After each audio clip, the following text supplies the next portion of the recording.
তুরস্কের International Academy of Sufi স্কলার্সের আমন্ত্রণে Bangladesh Supreme Party chairman, Parliament of World সুফিজার প্রেসিডেন্ট ও মাইজ ভান্ডার দরবার শরীফের বর্তমান পীর হজরত শাহ সুফি ডক্টর সৈয়দ সাইফুদ্দিন আহমদ আল হাসান ওয়াল হোসাইন আল মাইজ ভান্ডারী মাদ্দাজিল্লুহুল আলী তুরস্কের ইস্তাম্বুলে অনুষ্ঠেয় 5 দিনব্যাপী 12তম আন্তর্জাতিক সুফি সম্মেলনে যোগ দিতে তুরস্ক সফরে গেছেন। রবিবার 13 এপ্রিল রাতে 3 সদস্যের প্রতিনিধি দল নিয়ে তিনি ঢাকার হযরত শাহজালাল আন্তর্জাতিক বিমানবন্দর থেকে তুরস্কের উদ্দেশ্যে যাত্রা করেন।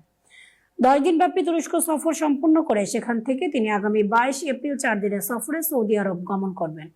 তুরস্ক ও সৌদি প্রায় 2 সপ্তাহের এই সফরে তিনি আন্তর্জাতিক সুফি সম্মেলন ছাড়াও বিভিন্ন দর্শনীয় স্থান, সুফি সাধকদের স্মৃতি বিজড়িত ঐতিহাসিক স্থাপনাগুলো পরিদর্শন ও বিভিন্ন পর্যায়ের নেতৃত্ব স্থানীয় ব্যক্তিবর্গের সাথে সৌজন্য সাক্ষাতে মিলিত হবেন।